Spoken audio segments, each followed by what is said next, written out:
So uSibu uyangithuka. uSibu uyangithuka uthi mina ngakhipha isisu. Ngike ngakhulelwa sengithe sengina 3 months isisu saphuphuma. Uthi ngoba ngiyaphuza ngiphuza kakhulu ingakho isisu sachitheka. So manje angazi ukuthi ngenze njani ingakho sengithe ake nginimbize nikhulume naye mhlambe naye khona azokusho. Ngoba ngilana mfethu angazi ukuthi ngibizelwane. Yabo?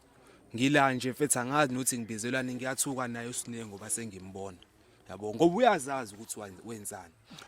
Sibu into engilethele yona la ukuthi wena uyang-accuser ukuthi isisu saphuphuma ngenxa yami sachitheka ngenxa yami.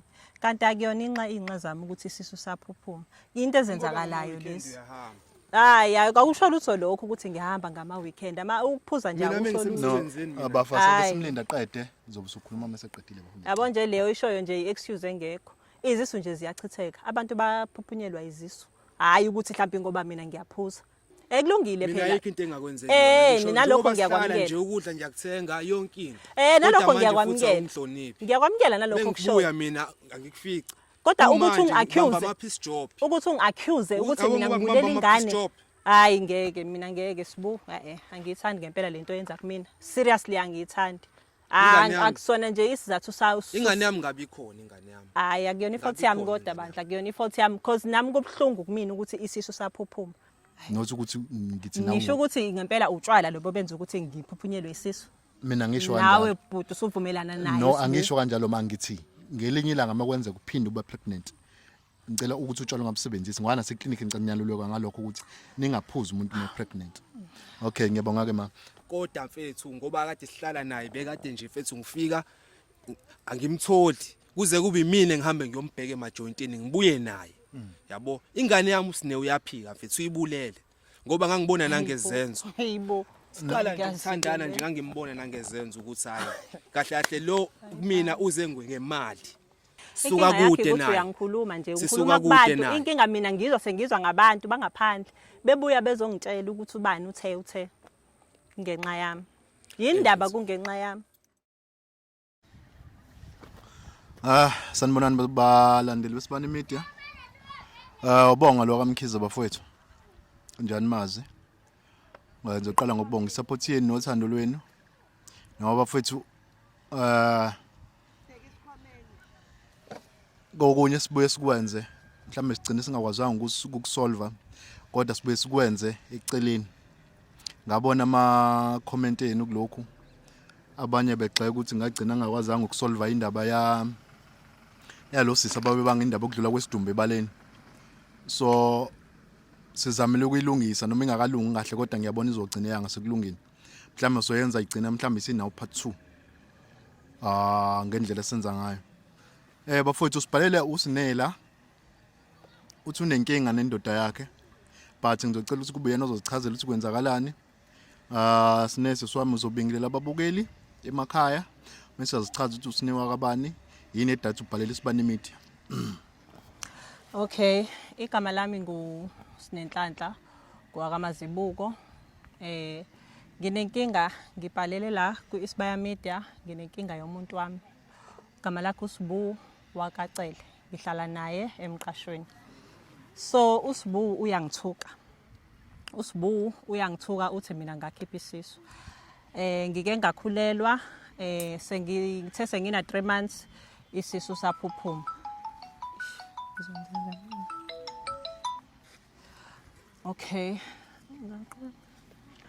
Isisu saphuphuma. So manje ublame mina ngakho konke uthi ngihamba amashibhini. Uthi ngoba ngiyaphuza kakhulu ingakho isisu sachitheka.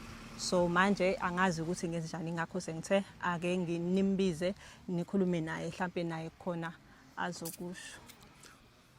Ukahlale phansi nawe sisi yena uSibu mhlambe nikhulume ngayo lento le yokuphuphuma kwesisu. Hayi phela nje into ayaziyo ukuthi avela ngithuke.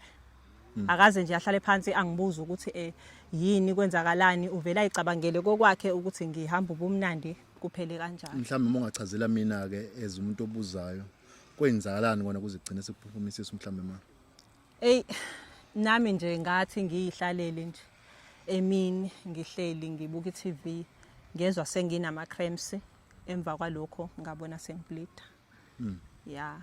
So angazi nami ukuthi mhlambe kwenzakalani, angazi ngeke ngisho futhi mhlambe into engangiyidlile, angazi.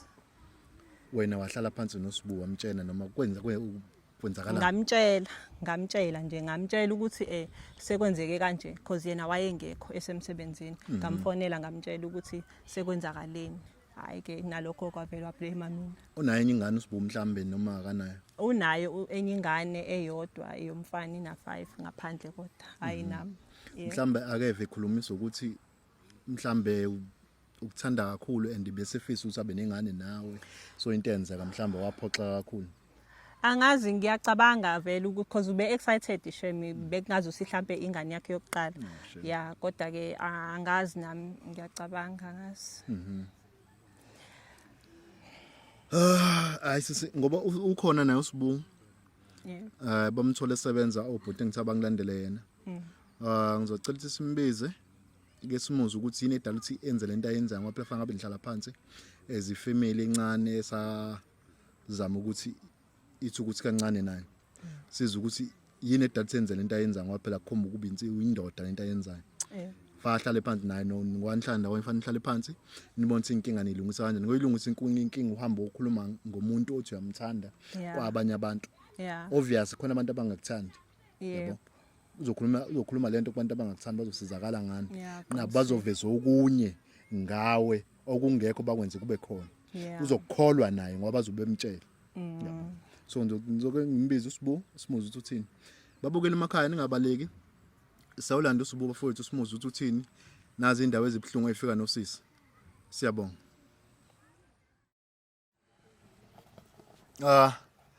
Sesibuyile babukele emakhaya sefikile uSibu bafowethu. Mhlawumbe ninganaki izinto eziningi simthole bamthole esebenza bafowethu. Sibonga ukuthi uhloniphile nje. Ngizoqala mfowethu Sibu ngithi sorry mfowethu. Mase ngiyabingelela mfowethu ubonga lo kaMkhize. Ngiyaxolisa ukuthi ngikulanda usematasatasa ulungisa egcekeni la ulungisa khona. Mfowethu ngizoqala ngokuthi uqala ubingelela ababukeli emakhaya. Mase uyazichaza ukuthi ubani wakabani mase siyaqhubeka bafuna into engikubizeleyo. Mfethu hayi kuyaphila mfethu hayi mina mfethu nguSibu mfethu igama la isibongo kacele mfethu uSinelo siye sathandana naye kade sihlala naye emqashweni yabo ngoba ngila Okay bafu okay. Ngeke ngisakubuza ukuthi amazi noSisi. Ngoba sosho ukuthi uSinene ake nathandana naye okay. Kunendaba bafo efika noSisi la afuna ukuthi sizomsolvela zona. Ngizocela ukuthi uSisi akulandise sisi wami ngicela ukuthi uzomlandisa njengoba ulandisa mina ngizocela bafuthi umlinde aqede mase mhlambe ngizowena ubuzuphendula ke mase eqedile kulo uzobe ukusho ukuthi uyakwazi noma ukwazi yini ukuthi nje bafo ungadinwa nje ngingene emlomeni ngoba nami kade ngibamba amatoho manje njengoba ngithathwa nje bayangicenga ukuthi mfethu angize la mfethu yabo ngoba ngilana mfethu angazi ukuthi ngibizelwane yabo ngila nje mfethu angazi nokuthi ngibizelwane ngiyathuka naye uSinene ngoba sengimbona yabo ngoba uyazazi ukuthi wenzani. Ingakho bafunga ngiqale ngathi ngiyaxolisa kuwena and ngiyabonga ukuthi uhloniphile yabo. So ngicela ukuthi uzobe usuzwa kuSine ukuthi yini edala ukuthi azakucele bafu but ngiyabonga inhlonipho yakho ukuthi uhloniphile sibancane mfowethu. Asibona abantu abadala mhlawumbe ubungazosukela phezulu kodwa siyabonga ukuthi usukele phezulu wahlonipha aweza kuthini. Sicela ke simnikeze ithuba mfethu uSine simuze ukuthi uthini. Hayi ngiyabona mfethu awumnike mfethu ithuba ngiyamnike mfethu kodwa nje uSine kufuze ngabe nje akasekho eduze kwami nje mfethu yabo nje ukube eduze kwami nje ngaba akekho ngoba nje mfethu kula nje mfethu kade ngibamba itoho yabo ngoba kade ngibamba itoho uyazi ake simnikeze ithuba bafa ake simnikeze ithuba. Siswami Yeah. nangu uSibuye ekhomba ukuthi angathi uyazi ukuthi umbizeleni. Sicela ukumlandisa sisi lo kade ukusho kumina. Yebo. Ngicela ukusho nje kwakunjalo mama.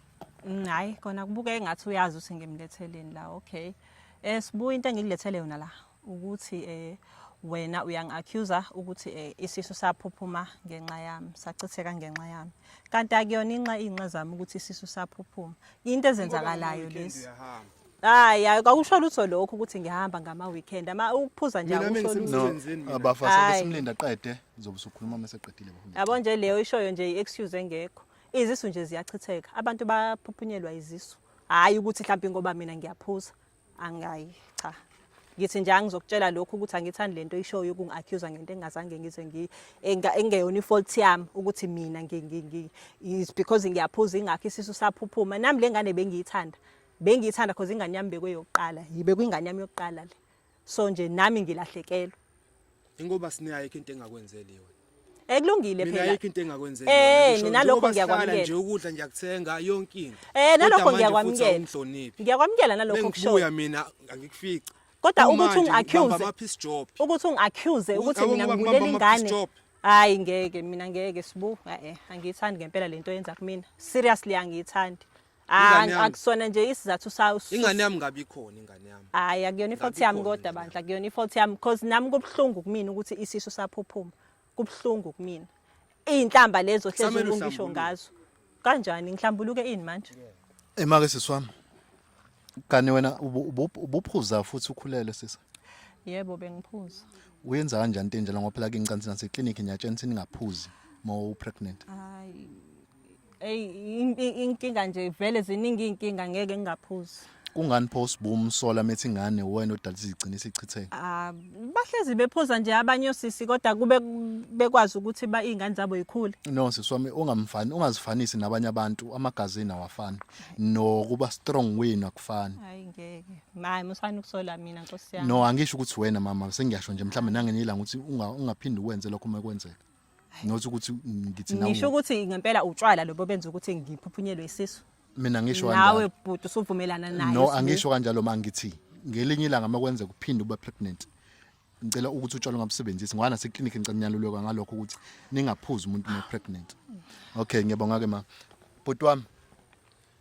Mfethu uyabonga ngoba ngilana mfethu sengize ngavuma ukuthi ngize la kahle kahle mina kufuze ngaba ngizanga mfethu. Yabonga ngoba ngiba mama peace job mfethu. Sengize ngaya kuleli torho kade ngilibamba lama blocks mfethu. Yabo usine ayikho into ade ngamenzeli yona. Bekumenzela yonke into mfethu. Kodwa mfethu ngoba kade sihlala naye bekade nje mfethu ngifika angimtholi kuze kube yimina ngihambe ngiyombheka emajointini ngibuye naye. Yabo ingane yami usine uyaphika mfethu uyibulele. Ngoba ngangibona nangezenzo. Hayibo. Siqala nje ukuthandana nje ngangimbona nangezenzo ukuthi hayi kahle kahle lo mina uze ngemali. Yabo uze ngemali. Yabo. Ya uze ngemali kumina. Ngoba nje ngibizile la ingoba futhi usafuna ukuthi siphinde futhi siloke sisondelana yabo. Manje nisahlala ndawonye. Manje yena uyafika yena ngoba ngisahlala emqashweni uyafika ngaleso sikhathi. Uyafika. Ukumthanda kodwa usamthanda. Yena ukumthanda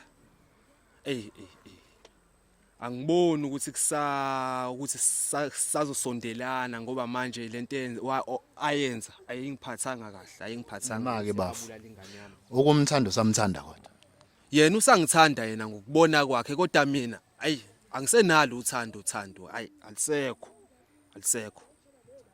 alisekho uthando ngoba naye usine yemake bafu futhi mesingakwazi silungise lento siyisibane imidi mhlambe naye ukuthi uyazisola ngento eyenzeka noma ingazi ukuthi yini mhlambe ngagcina mhlambe senilungisa inkinga nibuyele kube right yena mfethu ume ukuthi yena mfethu useyiphatha kahle njengale akusafani njengale yandlela aseqaleni useyazi ukuthi into eseyimisele ngayo angaphinda abuye kumina usine mfethu yabo ngoba mina ngumuntu ophantayo uyazi naye ngimenzela yonke into. Okay bafu mina ke bafu engakuthandi kuwena okay ake sikushiye ukuthi usine wabulala ingane asinayisho yalokho siyacabanga ukuthi uyena wayibulala ngoba abephuza but asinayisho yalokho engakuthandi kuwena mfethu usine bohlala naye bengihlala naye ya umuntu wakho uyamthanda kodwa umuntu wakho umthandayo ukwazi kanjani ukuthi uhambe ukhulume ngaphandle kwabanye abantu ungakwazi ukuhlala phansi naye ukhulume naye usine akakwazi ukuyiphatha mfethu usine akahlali ndawonye yabo ngoba ngisho bafu mina mfethu ngivuke ekseni ngihamba ngoyibambela amatorho sengimi ngokuthi nje mfethu ngiyiphilela impilo eqondile yabo usine mfethu mfethu usine mfethu suka kude naye uyangikhuluma nje ukhuluma kubantu inkinga mina ngizwa ngabantu bangaphandle bebuya bezongitshela ukuthi ubani uthe ngenxa yami yini ndaba kungenxa yami ngihlezi ngikhala mfethu ngento eyodwa usine akangihloniphi hayi sibu makuthi ufuna ungiyeka vele ungiyeke mfethu makuthi vele isizathu sokuthi ufuna ukungiyeka vele ungiyeke ngoba phela ayikho lento ngeke ngikwazi ukuyihlalela into enje mina no siswami incansi bonga sibhalele isibani simidi ukuthi uzokwala usibu cansi bosibhalela isibani imidu solungisa inkinga zenu njengangilanga ezethi ngizolungisa inkinga zenu mama inkinga yena nangu nje uyasho namanje ukuthi ngiyaphuza so Awu, mana-ke- uyangi-expose kahle kahle ya sisi usho anganusho into engaphakathi kuze aphole fakhiphe lento engaphakathi kuyena and nami ngisazokhuluma naye okay ngiyakuzwa ya bengisacela simnikeze lolu thuba akhiphe into engaphakathi kuyena nami ngizobe sengibuyela kuwena ngikhuluma futhi nawe nokuthi uthi mhlambe khona iside engilithathayo ungangizwa kabi mhlambe nje ade ngithi mhlambe nawe ngenze ukuthi wabulela ingane cha ngikho lapho mina sengenza ithi next time okwenzeka futhi mhlambe uphinde ubamba mama ungaphuzi ngoba nawe uyazi lokho akuvumelekile yabo yasibunga ngicela uhlambuluke mfethu nangu usine ukhona ukhiphe yonke mfethu into ayenzayo ikuphatha kabi nongayithandi kuze ukuthi mhlambe meniqhubeka nothando lweni aziyeke lo zinto azenzayo Sinefethu ya yena ngiyakuzwa sinefethu yabo kodwa awuzama ukuzehlisa mfethu yabo uma ukuthi uyazehlisa singazama ukuthi sibuye sisondelane mfethu yabo ya mfethu ngoba bona abantu bakubo mfethu bayathanda ukuthi yabo sisondelane naye kodwa naye ukuthi akayiphathi kahle yabo akazama ukuthi ayiphathe kahle ikuphi ongayiphathi kahle kokuphuza noma mhlambe ukuphuza mfethu uyaphuza sinena ulala ama out mengibuya akekho mengibuya ukhona ngaloso sikhathi yabo futhi kahle kahle uyazenzela mengalala ngendlini uthula lephi mengimboza ngize mfethu ngiyombheka kulezi indawo lezi ezinobumnandi ngibuye naye ya ngize ngibuye naye kulezi indawo enobumnandi seswami yebo ubhuti uyakuthanda ngendlela engimbona ngayo yebo ngiyakuzwa uyangizwa wona ukubona lokho kodwa nje uyangithuka kuyafana khona abantu usaqhubeka usangithuka khona mhlawumbe abantu- namanje mase siphinde endlini uzophinda aqhubeka ngithuka no sisi angani inamba yami nayo wena uzongifonela sibone somisa kanjani njengoba silazile kuzolungisa inkinga zenu okay and ngiyazi ngizoyilungisa ngoba ngiyanibona niyathandana inkinga yeni lento ukuthi khona nambe nikhulumana emaceleni anihlali phansi njengomndeni nibonisana ubhuti uthi wena awulala ekhaya yebo mongalala ngekhaya usulele kuphi ngisuke ngilele bomnandini ngisuke ngilele endaweni zobumnandi nje no mama indawo zobumnandi khona ivalwa ngo12 khona ivalwa ngo2 ulala kanjani endaweni ebumnandi ikhona evalwa ngo5 engihlala kuyona kuze kuse ugeze kuphi ekuseni awusuke emadodeni hayibo amadoda laphi khona awusuke semadodeni hoyibo kahle kukhona indawo eyivala ngo5 ekseni bheka ngize akho ngikuthola madoda engisuke ngikuwona mina angithi wena uyangibheka uzongithola sihambe nawe siye ekhaya ekseni iyona manje pho yini inkinga kuza nesisu ngizwa ngononhlanhla lapha bethi wena ukhuluma ngami hayi ukhuluma ngami kubona angani manyathandana naye njengoba uthi ngisuke ngemadodeni angani manyathandana abangani bakho mina ngisuke ngifuna wena manje pho sokubatshelelana ukuthi Ngisuke ngifuna mina wena. ifault yami indaba zokuthi ingane iyashona yabo ngisuke ngifuna wena mina ngoba mengifika kononhlanhla ngisuke ngifuna wena Magayi ingakho kube Magayi. sengazi ukuthi ngikhuluma ngawe kanti ngoba ngisuke ngifuna wena Hayi, bangitshela yes, ngawe futhi hayi, nange eningi ngawe angithandi nje lento yenzayo Magayi ukwazi kanjani ukukhuluma kwamanye amantombazane ngomuntu wakho omthandayo ngisuke ngifuna yena mase bengichazela ngaye bamtshela usikade ngifikile kube sengazi usikade ngikhuluma Hayi, ngaye Ron. vele abangani bakhe bakuchazele usukubabuzile yini mina mengifika mfethu ngibuye emsebenzini kumbuka manje kade ngisebenza ngibuye emsebenzini akekho endlini yabo mengithi ngiyombheka angimtholi kwezinye indawo ngicine ngingasayixaki futhi mengifica abangani bakhe ngimbuza yabo ngibabuza abangani bakhe bangitshela ukuthi hayi lo muntu lo kade efikile la kade ehamba nabanye futhi abangani bakhe umuntu ongahlali ndawonye imake anganomzwile usize ethi uma uthanda ningahlukana naye yini edala ukuthi wena ungamphikisi mesho kanjalo ngoba usine sesiphushe kakhulu naye kodwa manje awumphikisanga methini ngahlukana uma uthanda sona isinqumo sona akulula kodwa mfethu akulula nje mfethu kanjalo akulula kanjalo yabo akulula nje mfethu usinesiphushe kakhulu naye ukuthi nje mfethu uyangiphoxa kakhulu yabo uyazi usazophinda abuye futhi usazophinda afike futhi endlini yabo uyazenzela nje mfethu uyazenzela yabo ngoba ezenzela ke hayi angazi cabanga siphi yena isinqumo mina bhuti usibo ukumthanda ngisamthanda. Uma nje ningayeka ukuthi ahambe ekhuluma ngami kubantu kungangcono. Singaqhubeka siye phambili sonke. Kahle kahle into enibangayo utshwala. Yebo kusho ukuthi ikona cause nokuyiphatha. ikona ngathanda ukuthi ngikwenze. Mhlawumbe ngingakwazi ukushintsha nalapho.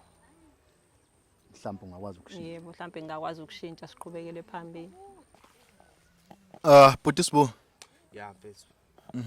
Ya usine mfethu. Mengimbuza kubangani bakhe into edala ukuthi sixabane. Abangani bakhe bangitshela imfihlo zakhe. Njengoba ethi ngithandana naye lo munye, ingoba vele abangani bakhe bayangitshela izinto azenzayo. Agcine sengazi uthi endlini mase siba u2 ngathi siyaxabana. Yabo? Ya. Emake uthi uthandana usine uthi uthandana nomngani wakhe. Uthi ngithandana nomngani wakhe. Mawucabanga yini edala zasho njalo? Ingoba mengifika umngani wakhe uyangitshela into ezenzayo, yabo?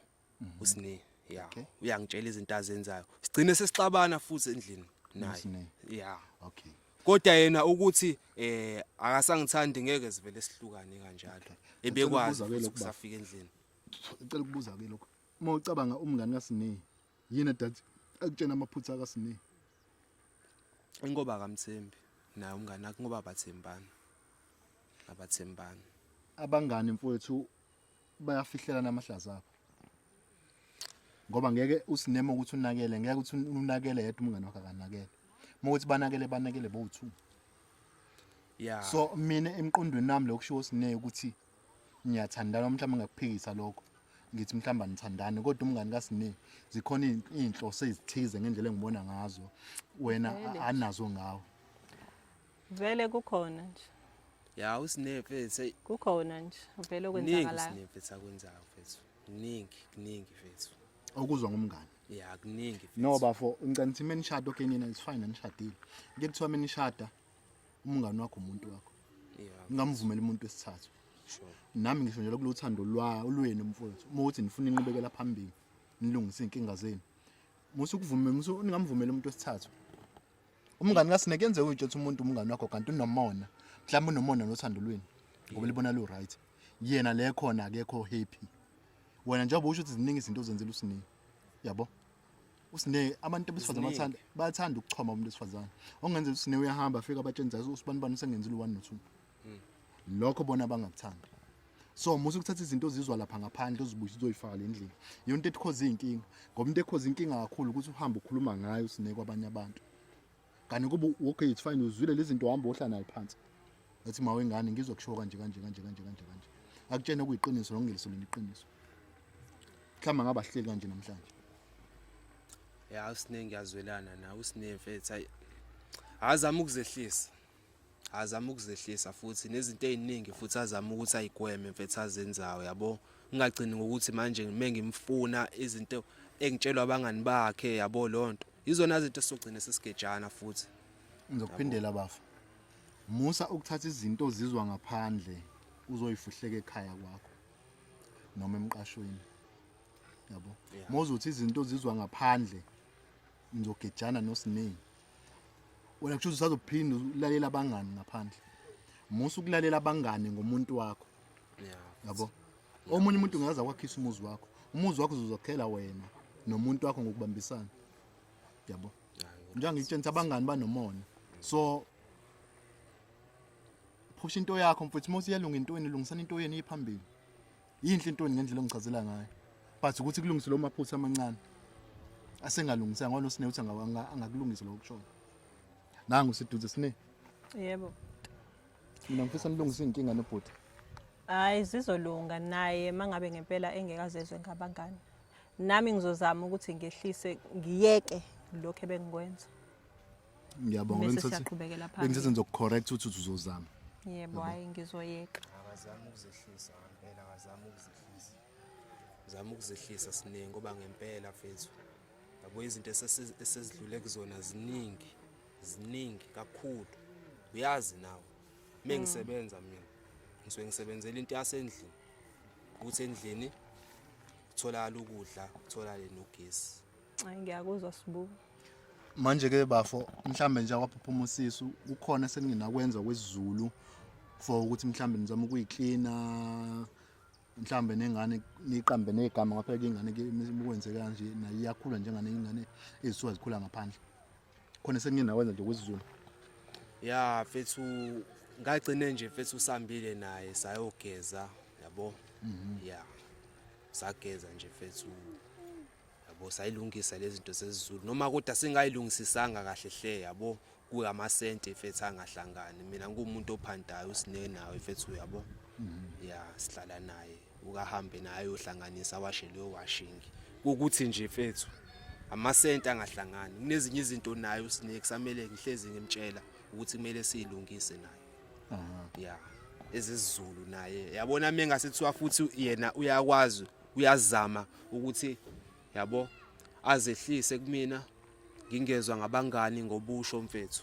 yabo akhulume kahle kumina ngibeke nje yabo ezinye izinto zingazama ukulunga wena bafu uqonda ukuthi lokuzehlisa kwaSine akukhulumeki noSine endlini usine mfethu une ngathini mfethu ngiyamazi yabo usine mfethu akakwazi kwesinye isikhathi ukuzehlisa unezikhathi unamamodi ya unamamodi njengomuntu ohlala naye mfethu ngingaziye ngoba manje sengibizele nina mfethu ukuthi usezoba umuntu oyiphatha kanjani ngoba mina uyazi usine bese ngingasamnakile ya bese ngingasamnakile bese ngiyizenzela nje into yami ya eqondile mfethu yabo kodwa mfuthu njengoba ngisho lamaphutha namaphutha amancane into ezingalungiseka ngoba akukona ukuchithelana lento yini into encane mfethu into engalungiseka sesiwami njengoba ushilo usine ukuthi hayi uzokuyeka lokho ukuphuza mfethu kanti into edaluthalale ngaphandle kutshwala so ngeke ngikubalisa uzokuye kulala ngaphandle